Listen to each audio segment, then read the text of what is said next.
What's up, everyone? Today we're going to talk about literally how if you could just get yourself to act on things, you are always going to be ahead of like 99% of people. I learned this a long time ago, and I at one time was trying to get into the personal training world, but I found myself getting very frustrated quickly. And I for a while I just I couldn't really understand exactly what it was, but there was something when I would be, like interviewing people and or talking to potential clients, and I would be asking them these questions, or some people would come up to me just in the gym, and then they're like, or out in public in general. And and then they're like, "Man, what do you do? What do you do? How do you look like that? Like, what are you taking?" It was always that question. That's the main question I always got. Like, what are you taking? I'm like, first off, like I'm locked in, and yes, I look better than 99% of men in the room that I walk into. Just where I'm at. But like I'm not even the biggest person in the world. I'm not the biggest person by far.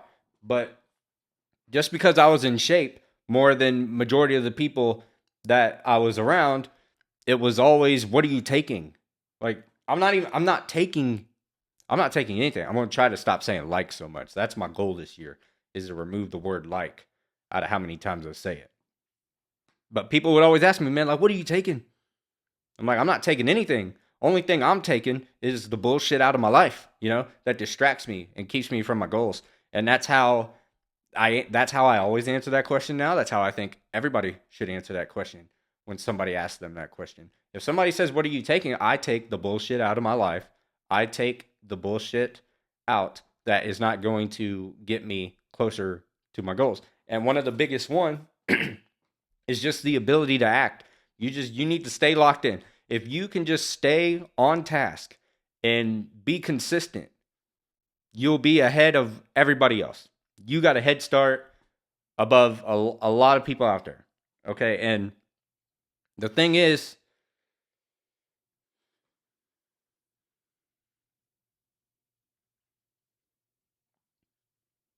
and this is how I pretty much can eliminate anybody from my life that I don't need to be around, in terms, with my boys, who stay locked in, who stay training all the time.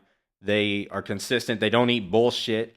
They understand that food is more than just pleasure, because the problem is everybody eats for pleasure. And then when they want to lose weight, they want to still eat for pleasure, but they, don't want to eat for fuel. They still want it to be pleasurable. And that's just not how, that's just not how it works.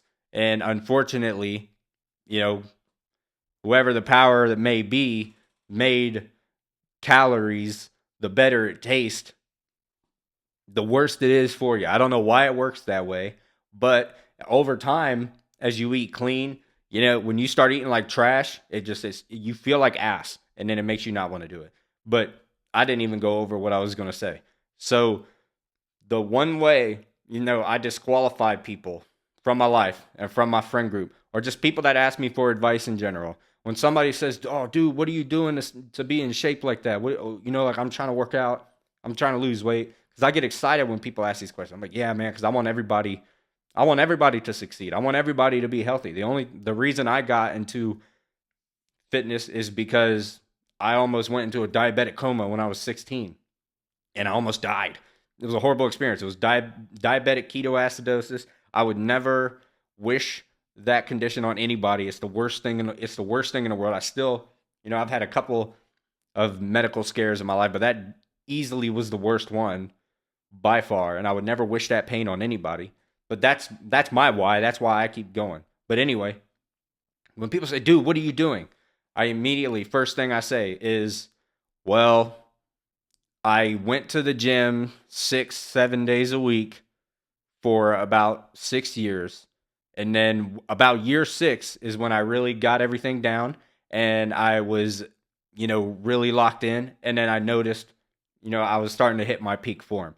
And then now about 5 years after that, I stayed consistent. I've seen a very minimal percentage gain per year as it, because just if you're natural, you just at one point you hit like your peak where your body like is just your genetics were meant to be, and then it's very small after that. But that doesn't mean you need to stop. That doesn't mean it's over. I mean you need to keep going. You need to maintain it.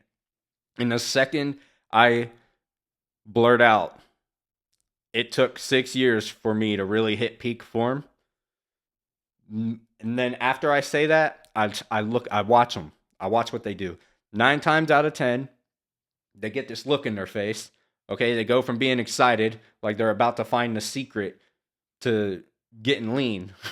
They think, oh man, this guy's gonna give me the sauce. He's gonna tell me this, and everything's gonna be good. No, the second you say that, their face is gonna change. They're gonna go from like excited. They're gonna be like, oh, and then they say oh, and then usually it's followed up with, oh man, I ain't got the kind of time for that, or man, that's too long. I ain't trying to do all that, or that just sounds like a sacrifice, that I'm not willing to make. Okay, well, that's fine. If you're not willing to make that sacrifice, that's fine. But you better be willing to be average and look like shit and be fat. I'm gonna just be honest. I'm not afraid to say it no more. You either are okay and with being fat, and the reason why, there's so many fat people in the world is because it's easier to be fat. It's easier to be fat. It's easier to feel bad about being fat than it is to do the work. To not be fat, to be lean, to be muscular. It's harder to do. It's harder to do that. And people have decided that the mental fucking torture that people put themselves through because they hate the fact that they're overweight it's easier to deal with, and which it is. It is. It's easier to deal with, trying to cope with the fact that you're a fat piece of shit than it is to do the work consistently 6 days a week for years on end, or 7 days a week, depending on how locked in you're in. And then, I tell people, I'm like, I stopped eating garbage. And when you tell people that, and then the few people that I was talking to, and I'm like, man, I eat this, I eat that, I do this, I do that. They make it like a week, and they're like, man, I just got home, or man, I left work, and man, I really wasn't, I didn't feel like, cooking, so I stopped at McDonald's, and I fucked up, and then, since I ate at McDonald's, I felt like, well, fuck it, I ruined it, so I might as well keep doing it, anyway, and then it becomes this compounding, just fall of failure, and that's another problem that people have, is people, they don't have the willpower to fuck up and then get back on track. Because I'm not gonna act like I ain't never fucked up. I fuck up all the time, except for dieting now. Because now I'm just at a point. Because I used to do cheat meals a lot, and then cheat days where I was eating like 8,000 calories. Stupid shit. I was eating boxes of cereal, ice cream, everything under the book, because YouTube was always giving me these eating challenge videos. But I'm not blaming YouTube. I'm just saying that I was watching that at the time, and it influenced me, and it made me want to do the same shit. But I don't really do that no more. Very rarely do I actually ever cheat on my diet. The most cheating I do is eating out, like Chipotle or something. Like I never eat fast food. I never eat anything fried. I refuse. I would rather just wait another hour or two to get home than and cook my food than I would to eat trash.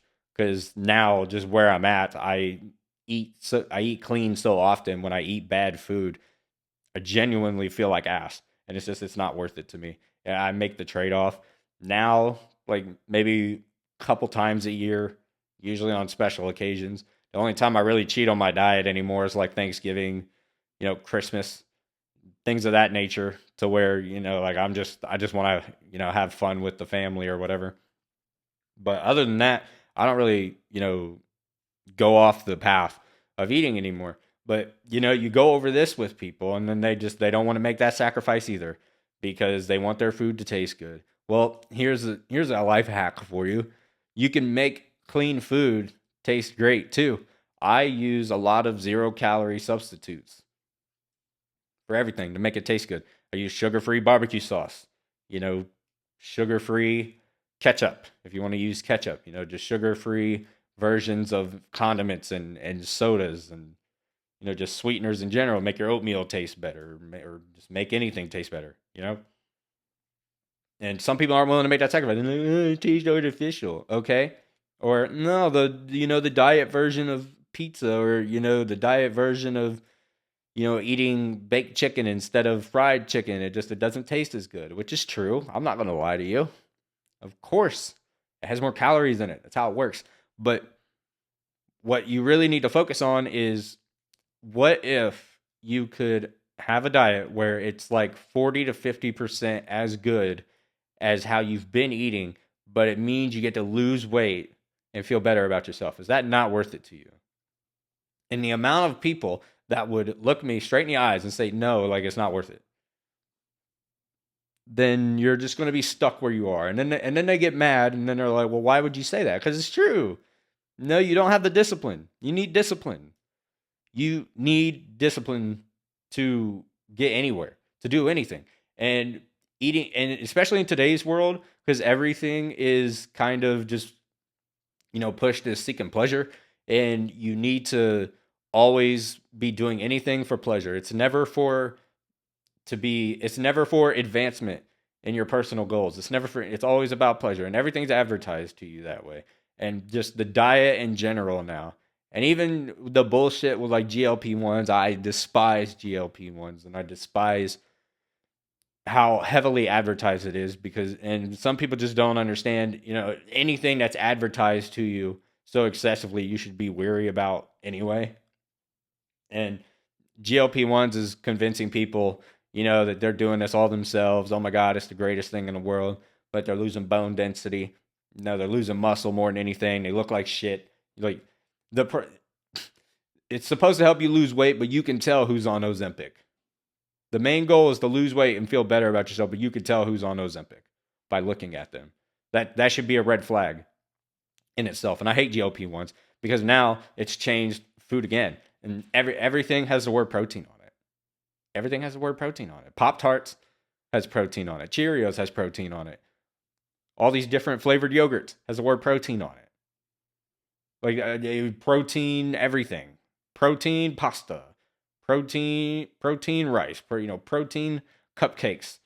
Now everything's got fucking protein in it. But if you look at the nutrition labels, still full of fat, still full of sugar, still full of stupid ingredients, processed ingredients. You're basically eating industrial chemical sludge. David protein bars, for example. I tried one of those and I wanted to fucking yeet myself off a fucking cliff. They're fucking disgusting, and they look like literal dog shit. Like, first time I opened one of those and I seen it, I was like, what the fuck am I looking at? But that's about all I got for today, man. Just a little speech on, you need to be willing to make sacrifices. And if you want to be better than just 99% of the population, as long as you're willing to just do those simple things, because they are simple. Everybody tries to make them not simple, but they really are. As long as you're willing to do that, man, you're going to be ahead of almost everybody, that you come across. But for some reason, people just aren't willing to do that. But with that being said, I'm going to end the video now. Got a couple more things I need to do. I'm going to go hit the gym. You guys need to go hit the gym too. I'm going to talk to y'all later. Peace.